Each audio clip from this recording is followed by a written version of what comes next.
বাংলাদেশে আমরা সংখ্যালঘু সুরক্ষা আইন চাইছি, আমরা সংখ্যালঘু কমিশন চাইছি, আমরা সংখ্যালঘু মন্ত্রণালয় চাইছি। আমাদেরকে তথাকথিত মানবতাবাদীরা, তথাকথিত জাতীয়বাদীরা বলে যে আপনারা বাংলাদেশের নাগরিক, বাংলাদেশের জনগোষ্ঠীর মধ্যেই আপনারা থাকবেন। আরে ভাই, 560টা মসজিদ হয়েছে, একটা মন্দিরও কি এই জনগোষ্ঠী হিসেবে আমরা পেতে পারি না? আজকে দেখুন কি ধরনের প্রহসন, 15,000 কোটি টাকা ধর্ম মন্ত্রণালয়ের বরাদ্দ, আর সেখানে 3 ধর্মাবলম্বী নিয়ে 200 কোটি টাকা। তাহলে এটি কি প্রহসন না? আমরা কি বাংলাদেশী হিসেবে পরিচয় দিচ্ছেন, নাকি আমাদেরকে সংখ্যালঘু তকমা সিল মেরে দিচ্ছেন? আমরা সংখ্যালঘু বললে আন্তর্জাতিক সনদ হিসেবে অধিকার দেওয়ার ভয়ে আমাদেরকে বাংলাদেশী পরিচয় প্রদান করতে চাইবেন, কিন্তু আমাদের নৈতিক অধিকার থেকে বঞ্চিত করবেন। এই প্রহসন আমরা আর মানব না। একটা জিনিস মনে রাখবেন, বাংলাদেশে সংবিধান সংশোধনের উদ্যোগ নেওয়া হচ্ছে, আমাদের কোনো আপত্তি নাই, কিন্তু আমরা দ্বিতীয় তৃতীয় শ্রেণীর নাগরিক হয়ে এই সংবিধান সংশোধনকে মানব না। বাংলাদেশের স্বাধীনতার 4 মূলনীতিকে অক্ষুণ্ণ রেখে এবং আমাদের যে বৈষম্যমূলক নিপীড়নগুলো হয়েছে, আইনানুগভাবে আমাদেরকে রুদ্ধ করা হয়েছে, সেই অবস্থা আমরা মেনে নেব না। পাকিস্তানে প্রধান বিচারপতি হিন্দু হয়েছে, বাংলাদেশে 53 বছরে একজনকে করে আপনারা ঝেঁটিয়ে বিদায় করেছেন, গলা ধাক্কা দিয়েছেন। আমাদেরকে বিচার বিভাগে দুর্গাপূজার ঘটনায় জেমসেন হলের মামলায় কোর্টে যাওয়া হয়েছে, হিন্দু আইনজীবীদেরকে ভয় দেখানো হয়েছে, তাদেরকে আগ্রাসী আচরণ করা হয়েছে, হুমকি দেওয়া হয়েছে। পরের দিন আমরা যখন রাজনৈতিক যোগাযোগ করলাম, তারা আইনজীবীরা শান্ত রোল প্লে করেছে, বিচারক বলেছে তারা ক্ষমা চাইবে, সেই শর্তে জামিন দিয়ে দিলাম। ক্ষমা তো চাইলই না। আমি বলতে চাই, যেই সমস্ত হিন্দুদেরকে ধর্মীয় অনুভূতি আঘাত হানার মামলায় আসামি করা হচ্ছে, তাদেরকে কি কোর্ট ক্ষমা চাওয়ার অজুহাতে জামিন দেবে? জামিন দিয়েছে? দেয়নি। তাহলে আমাদেরকে কি বিচার করা হচ্ছে? আমাদেরকে কি নির্দেশ করা হচ্ছে?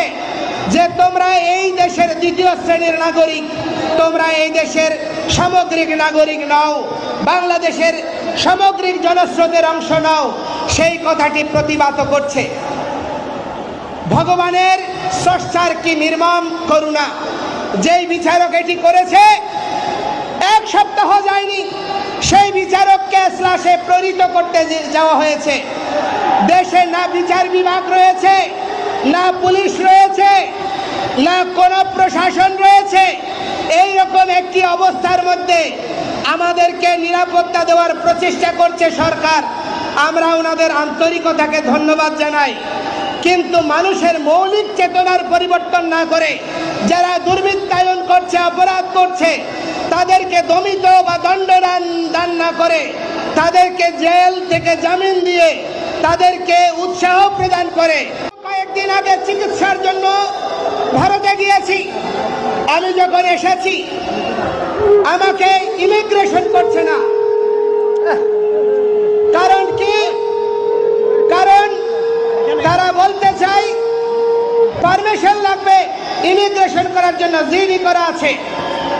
1.5 ঘন্টা বসিয়ে রাখা হয়েছে। যারা এই আন্দোলনের সঙ্গে যুক্ত তাদেরকে বেছে বেছে মামলায় অন্তর্ভুক্ত করা হচ্ছে। এবং হিন্দুদেরকে আমরা প্রথমেই বলেছি, কেউ যদি রাজনৈতিক দুর্বৃত্তপনার সঙ্গে যুক্ত থাকে তাদেরকে বিচার করুন, তাদেরকে আসামি করুন, আমরা বিরোধিতা করব না। কিন্তু যারা রাজনীতি করে না, যারা নিবেদিত সমাজের জন্য, স্বধর্মের অস্তিত্বের জন্য লড়াই করছে, মানবতার কথা বলছে, তাদেরকে বেছে বেছে আসামি করা হচ্ছে। এই প্রবণতা বন্ধ না করলে কখনো একটি সহনশীল সমৃদ্ধ বাংলাদেশ বিনির্মাণের স্বপ্ন অধরাই থেকে যাবে। সুতরাং আমাদেরকে বাদ দিয়ে কোনো রাষ্ট্রযন্ত্র বিনির্মাণের প্রচেষ্টা আপনারা কখনো করবেন না। বাংলাদেশ স্বাধীন হয়েছিল 4টা মূলনীতির উপর আধার করে। সেইখানে ধর্মনিরপেক্ষতা, গণতন্ত্র, সমাজতন্ত্র, জাতীয়তাবাদ।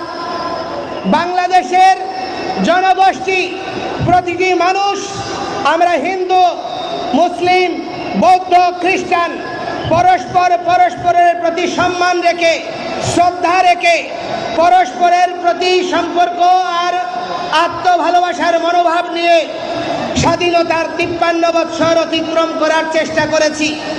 পাকিস্তানের 25 বছর চেষ্টা করেছি। আজকে দেশে কি হচ্ছে?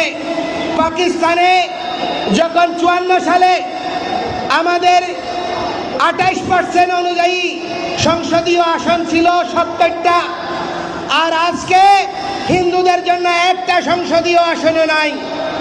আমাদেরকে দলীয় পরিচয়ে হয় আওয়ামী লীগ, নয় বিএনপি, নয় জাতীয় পার্টি, দলীয় পরিচয়ে নমিনেশন দিয়ে দলীয় চাকরে পরিণত করছে। হিন্দুদের অস্তিত্বের কথা বলার জন্য কোনো অবলেশ দিচ্ছে না। এই বাস্তবতায় আমরা আমাদের সংখ্যানুপাতিক হারে আমাদের সংসদীয় আসন বরাদ্দ করতে হবে। আমরা এই দেশে প্রায় 32টা থেকে 33টা আসন পাই। সেখানে আমাদেরকে মুলা ঝুলানোর রাজনীতি করে আমাদেরকে আর দাবিয়ে রাখবেন না। এই রকম যদি হয়, আমরা বাংলাদেশে ভোট বর্জন করব।